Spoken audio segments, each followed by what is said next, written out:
오늘 주님께서 주신 말씀은 사무엘상 26장 1절로 12절까지의 말씀입니다. 사무엘상 26장 1절로 12절까지의 말씀을 다 같이 한 목소리로 봉독하겠습니다. 10사람이 기브아에 와서 사울에게 말하여 이르되 다윗이 광야 앞 하길라 산에 숨지 아니하였나이까 하매 사울이 일어나 10광야에서 다윗을 찾으려고 이스라엘에서 택한 사람 3,000명과 함께 10광야로 내려가서 사울이 광야 앞 하길라 산 길가에 진친지라. 다윗이 광야에 있더니 사울이 자기를 따라 광야로 들어옴을 알고 이에 다윗이 정탐꾼을 보내어 사울이 과연 이른 줄 알고 다윗이 일어나 사울이 진친 곳에 이르러 사울과 네레 아들 군사령관 아브넬이 머무는 곳을 본즉 사울이 진영 가운데에 누웠고 백성은 그를 둘러 진쳤더라. 이에 다윗이 햇사람 아히멜렉과 수리아의 아들 요압의 아우 아비새에게 물어 이르되 누가 나와 더불어 진영에 내려가서 사울에게 이르겠느냐 하니 아비새가 이르되 내가 함께 가겠나이다. 다윗과 아비새가 밤에 그 백성에게 나아가 본즉 사울이 진영 가운데 누워 자고 창은 머리곁 땅에 꽂혀 있고 아브넬과 백성들은 그를 둘러 누웠는지라. 아비새가 다윗에게 이르되 하나님이 오늘 당신의 원수를 당신의 손에 넘기셨나이다. 그러므로 청하오니 내가 창으로 그를 찔러서 단번에 땅에 꽂게 하소서. 내가 그를 2번 찌를 것이 없으리이다 하니 다윗이 아비새에게 이르되 죽이지 말라. 누구든지 손을 들어 여호와의 기름 부은 자를 치면 죄가 없겠느냐 하고 다윗이 또 이르되 여호와께서 살아 계심을 두고 맹세하노니 여호와께서 그를 치시리니 혹은 죽을 날이 이르거나 또는 전장에 나가서 망하리라.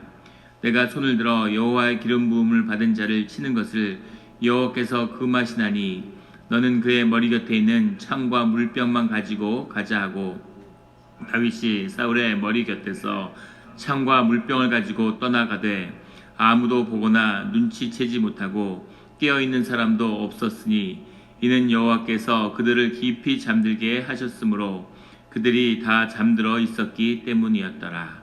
아멘. 다 같이 묵상 기도를 드리겠습니다.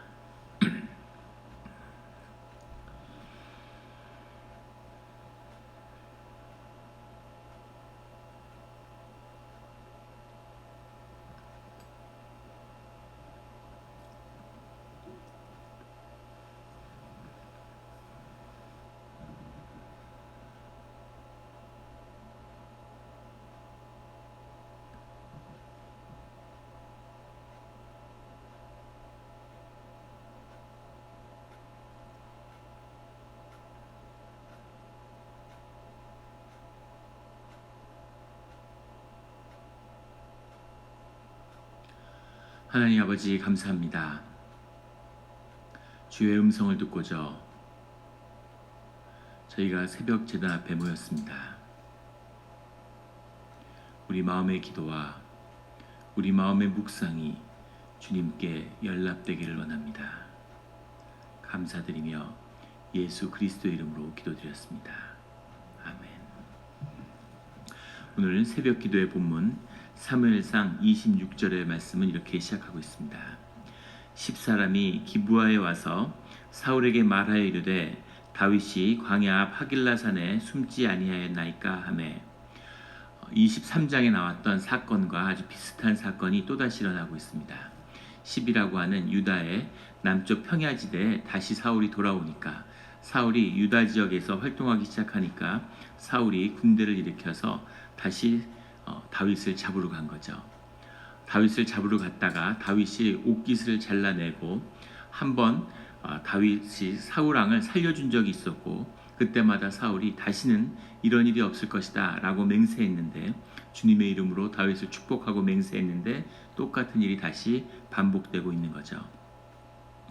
눈에 보이는 것만 얘기한다면 사울이 남아라비아의 광야를 돌아다니고 시내산의 근처를 헤매고 이럴 때는 사실은 이스라엘에 아무 위협이 되지 않지만 유다 지역에 와서 바로 베냐민의 턱끝까지 와 있을 때는 현실적으로 위협을 느꼈기 때문일 수도 있고, 그리고 다윗을 미워하는 그 사울의 마음은 성경이 악령이 악신이 들었기 때문이다라고 표현하는 것처럼 주님의 영이 들어왔을 때에는, 회복될 때에는 눈물을 흘리고 참회하고 또 다시 그 마음에 탐욕과 또 그런 미움으로 가득 차서 다윗을 죽이려 하는 그런 모습들을 보여주고 있는 거죠.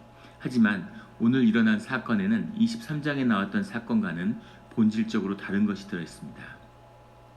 먼저 사울은 달라진 것이 없죠. 사울은 똑같은 일을 계속 반복하고 있습니다. 이것이 현상을 붙드는 사람들의 특징이죠. 예전에 한 분을 만난 적이 있는데 그분이 계속해서 반복적으로 세상에서 사기를 당하는 거예요. 이분이 자산가고 돈이 많으니까 끊임없이 사기꾼들이 주변에 이렇게 붙는 거죠. 비슷한 패턴에 계속 사기를 반복해서 당하는 겁니다. 그런데 겉으로 보기에는 굉장히 뭐 이런 사기도 당하고 저런 사기도 당하는 것 같지만 사실 본질에서는 그 마음속에 있는 탐욕이 문제인 거죠. 그 탐욕이 주 안에서 다루어지지 않으니까 현상세계에선 이리저리 모습으로 보이지만 똑같은 일이 삶 속에서 계속 반복되고 있는 겁니다.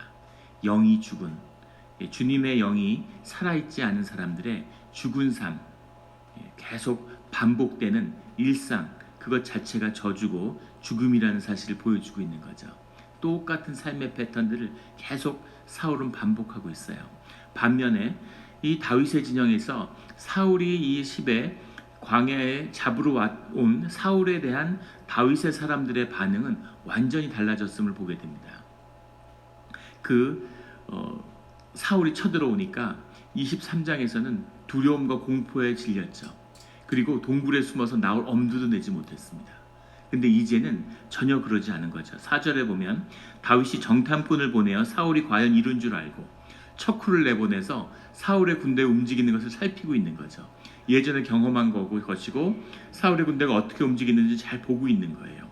5절에 다윗이 일어나 사울이 진친 곳에 이르러, 그 사울이 진친 곳, 사울이 왔다는 이야기만 듣고 도망가서 두려움에 떨던 다윗과 그의 사람들이 아니라 이제는 완전히 군대가 돼서 와서 이 사울의 군대의 진을 살펴보고 척후를 내보내서 그것을 정탐하는 그런 모습을 보여주는 겁니다. 6절에 다윗이 햇사람 아히멜렉과 수리아의 아들 요압의 아우 아비새에게 물어 이르되 누가 나와 더불어 진영에 내려가서 사울에게 이르겠느냐. 요압의 아우 아비새는 요압도 아비새도 모두 이 이새의 이복 자매의 아들들이죠. 그러니까 배달은 사촌 동생들인데 이들이 처음부터 다윗과 함께했죠. 그리고 햇사람 아히멜렉이 있다는 것은 햇도 원래는 이 가나안의 토착 부족이지만은 이슬람화한 그런 부족이죠. 그래서 그 아히멜렉과 그 요압의 아우 아비새에게 물어 이르되 누가 나와 더불어 진영에 내려가서 사울에게 이르겠느냐.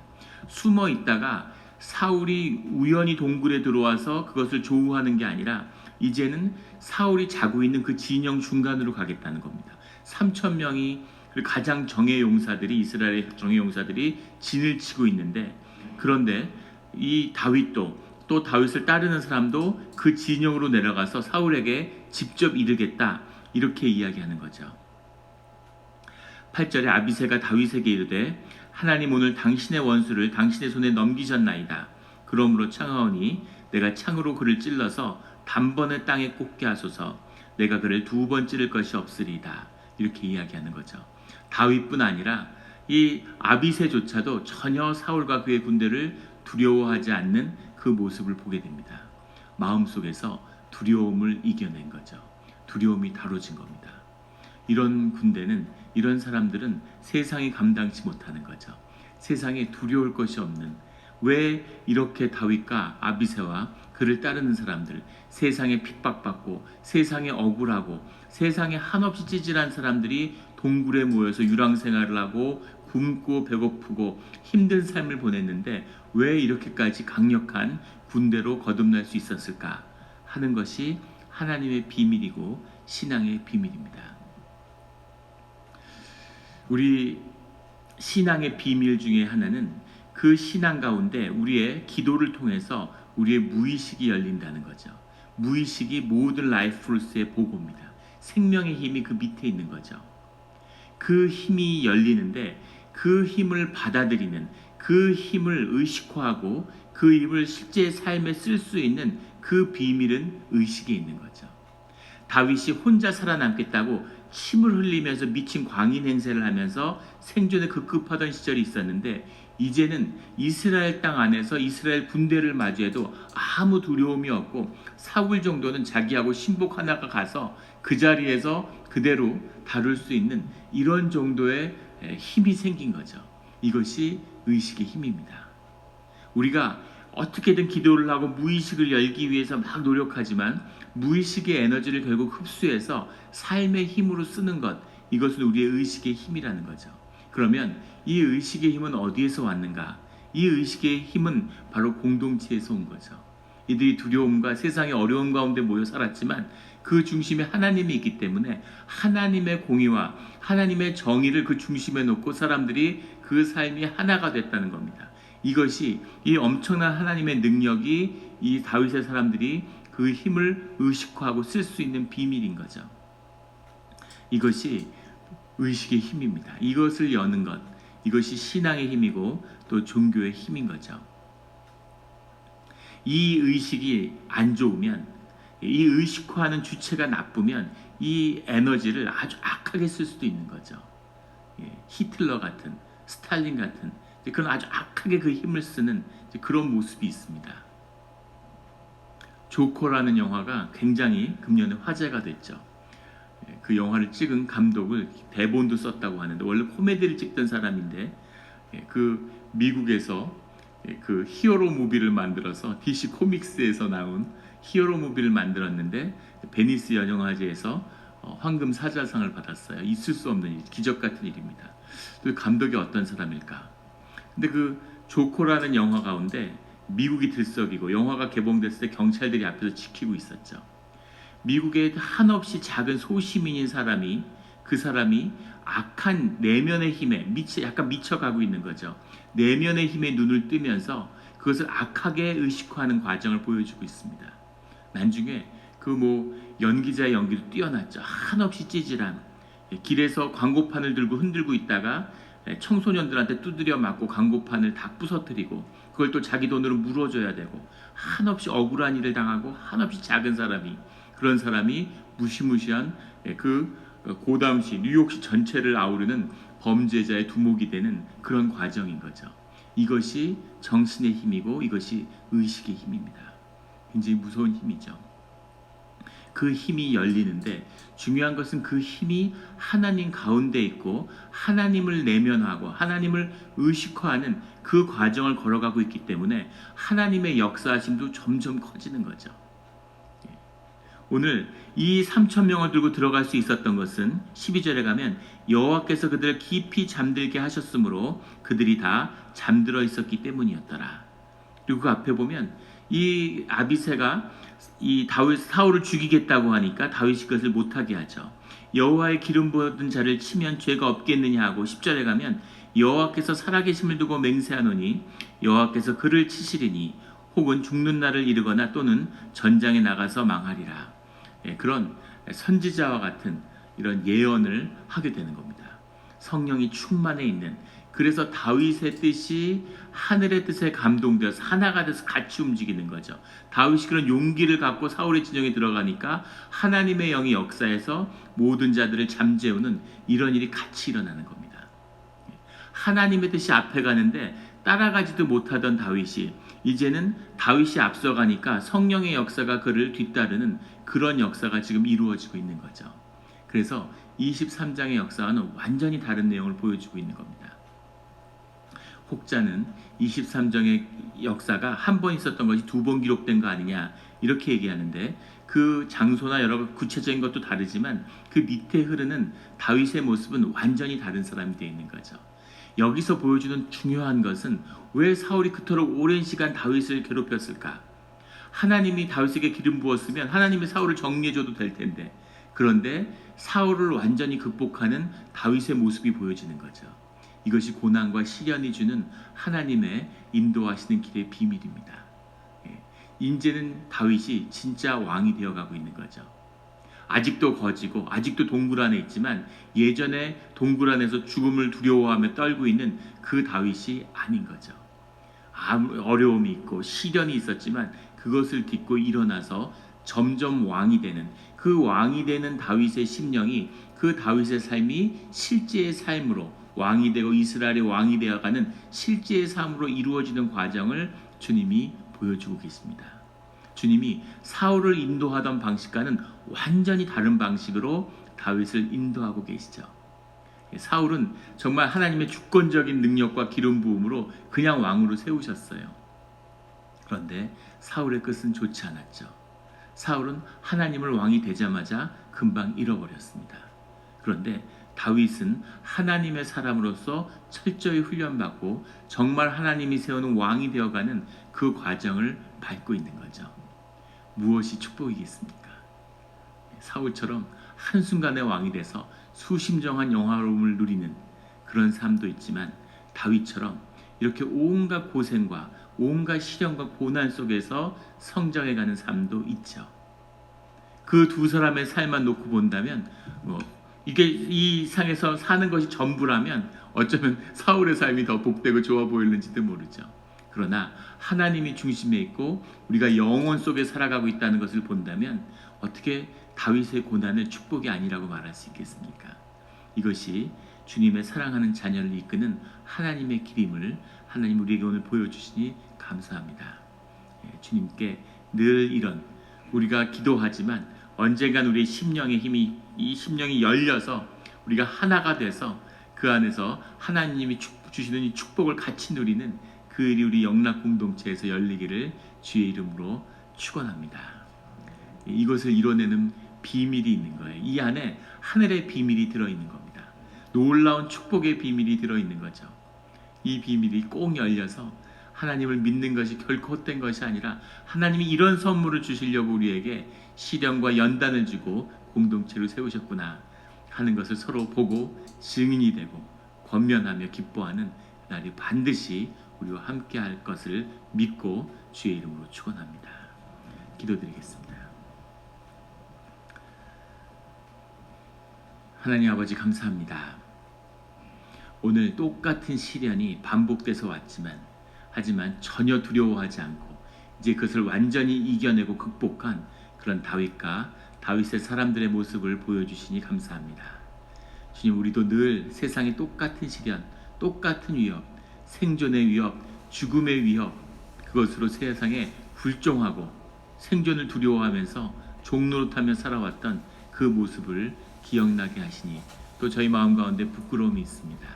주님, 우리의 마음의 심령이 열리고 보이지 않는 실제를 보게 하시고 영의 역사를 보게 하셔서 그 힘이 우리의 의식이 되고 우리가 세상을 이기는 주의 자녀의 권세를 누리는 삶의 자리가 되게 하여 주시옵소서.